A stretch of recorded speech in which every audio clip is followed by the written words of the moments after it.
जय भारत। मैं निशा मिश्रा नायक वन में आपका स्वागत करती हूँ। जिन खबरों को नेशनल मीडिया के माध्यम से छुपाया जाता है, उन खबरों को उजागर करने के लिए यह कार्यक्रम जिसमें आपको दिखाई जाती है प्रतिदिन सड़क से लेकर संसद तक की ताजा खबरें। आइए देखते हैं आज की ताजा खबरें।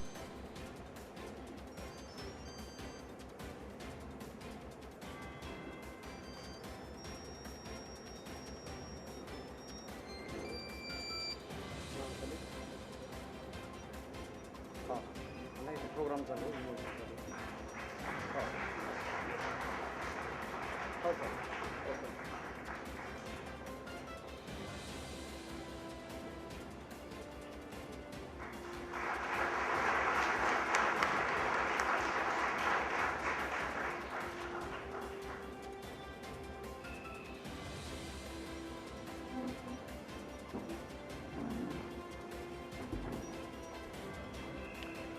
साथियों,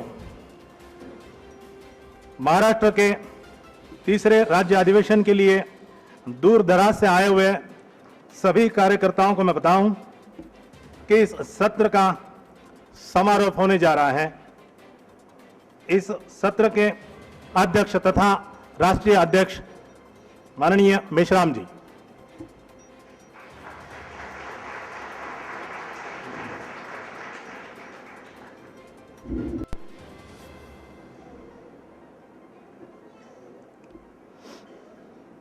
साथियों,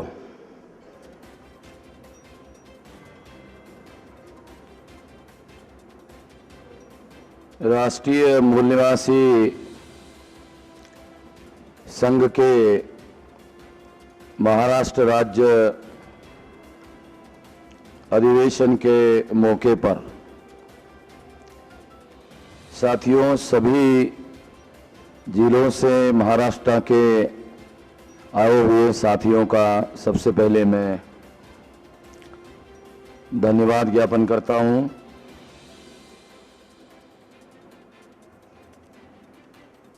और इस उद्घाटन सत्र में जो चल रहा है उसका समापन करने के लिए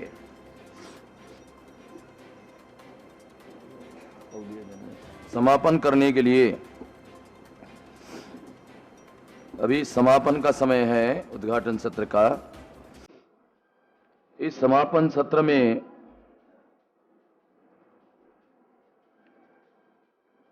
साथियों, कुछ महत्वपूर्ण बातें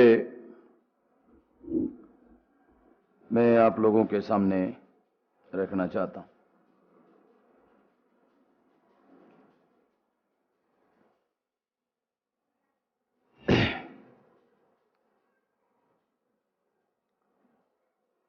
मामसेव के माध्यम से इस आंदोलन को राष्ट्रव्यापी आंदोलन में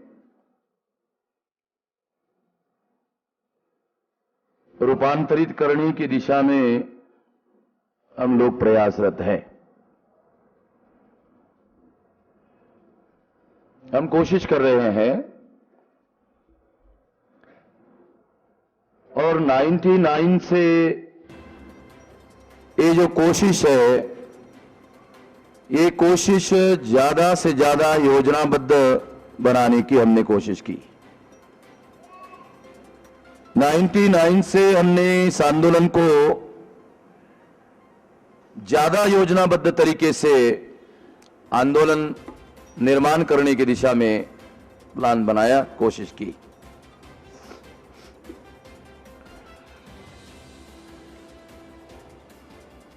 हमारे सामने 99 में ये हमारे सामने ख्याल आया कि इस आंदोलन को ज्यादा से ज्यादा योजनाबद्ध तरीके से इस आंदोलन को राष्ट्रव्यापी आंदोलन में रूपांतरित करना होगा। तो उसका कारण था और उसके दो बहुत महत्वपूर्ण कारण थे। आपको जानकारी होगी कि 81 में जब मंडल कमीशन का रिपोर्ट आया,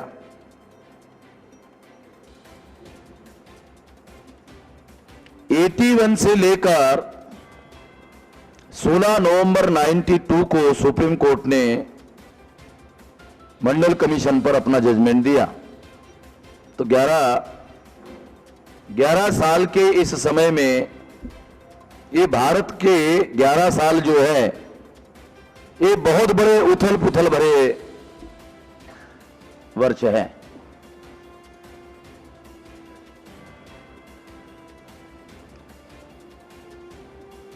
मंडल कमीशन में 52% लोगों का शासन प्रशासन में हिस्सेदारी का जो मामला था, वो इस पीरियड में नेशनल एजेंडा पर आया।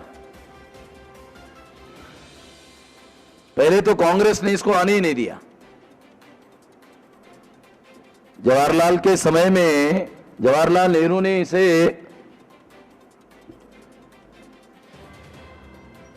एजेंडे पर ही नहीं आने दिया, उसकी भ्रूण हत्या की।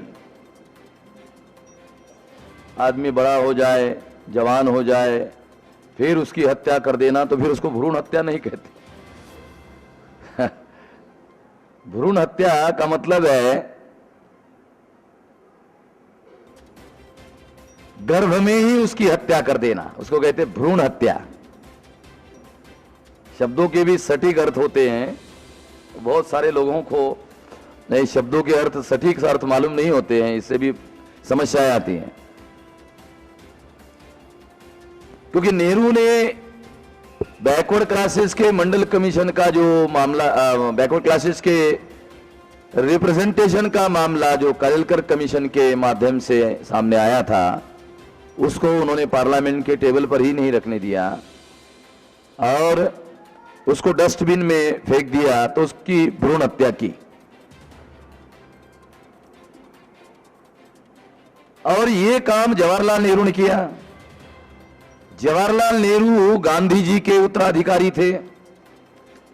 अभी मुशर्रफ साहब ने कहा कि बामसेब के गांधी के बारे में जो ख्यालात है, उसके बारे में भी बहुत सारे लोगों के ओपिनियन जो है वो भी मतभेद के मुद्दे हैं। कुछ मुद्दे उन्होंने बताए। मैं प्राइवेट में वो कौन लोग हैं जिन्होंने ये मुद्दे मुशर्रफ साहब को बताए, तो मैं जानकारी ले लूंगा उनसे, क्योंकि ये जानकारी तो लेना पड़ेगा ना। क्योंकि अगर हम लोग इकट्ठा समन्वय भी बनाने की बात हमारे मुशर्रफ साहब ने कही, तो ये जानकारी लेना पड़ेगा ना वो लोग कौन है कि जिन्होंने ये मतभेद के मुद्दे जो है बताए हैं। तो हम लोगों को जानकारी चाहिए, जानकारी लेनी होगी। जानकारी लेना देना कोई गलत बात नहीं है। हर ऑर्गेनाइजेशन की अपनी पॉलिसी हो सकती है, और जिनकी ये पॉलिसी है उनको ओपनली स्टैंड लेना चाहिए। हमारा कोई ऑब्जेक्शन नहीं है। Freedom of speech and freedom of expression हर ऑर्गेनाइजेशन का फंडामेंटल राइट है, केवल राइट नहीं है। इसलिए मैं ये बता रहा हूं कि गांधी जी ने आजादी मिलने के कई साल पहले जवाहरलाल को अपना उत्तराधिकारी घोषित किया था, ऑन रिकॉर्ड।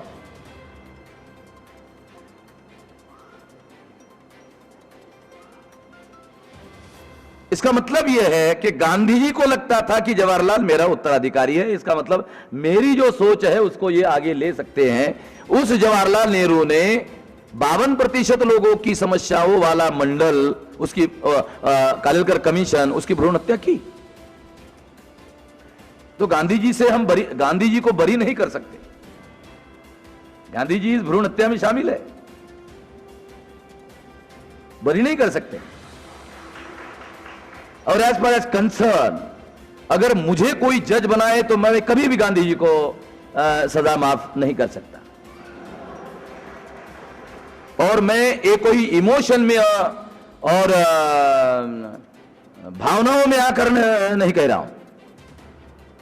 और मैं इस विषय पर चाहता हूं कि जो लोग कहते हैं ये मतभेद के मुद्दे हैं, उन लोगों के साथ मैं टीवी पर बहस करने के लिए तैयार हूं, ऑन मुझे डॉक्यूमेंट के आधार पर। अगर वो कहते हैं वो ईमानदार हैं, अगर वो ईमानदार हैं अपने सिद्धांतों के प्रति, तो उनके साथ हम लोग टीवी पर इस मुद्दे पर बहस करने के लिए तैयार हैं। अगर वो टीवी वाले नहीं करने के लिए तैयार है तो मंच हमारा, खर्चा हमारा, सुनने वाले भी हम लाएंगे और हम चर्चा करेंगे। वो लोग आए, अपनी बात रखे। कोलसे पाटिल ने पिछले वो पुणे में रखा था और एडमिट किया कि नहीं मेरी गलती है, कि मैं एडमिट किया, गलती है। अब वो एडमिट किया प्राइवेट में, पब्लिक में समर्थन किया, ये भी साला बड़ा अजीब मामला है। तो ये मतभेद हो सकते हैं, हमको कोई एतराज नहीं है। लोकतंत्र में मतभेद कोई गलत बात नहीं है। मत भिन्नताएं, मतभेद ही। कालेलकर कमीशन की भ्रूण हत्या करने के बाद मंडल कमीशन 81 में आया, तो आप लोग जानते हो कि मंडल कमीशन पर हमारे देश में कितना बड़ा हंगामा खड़ा हो गया।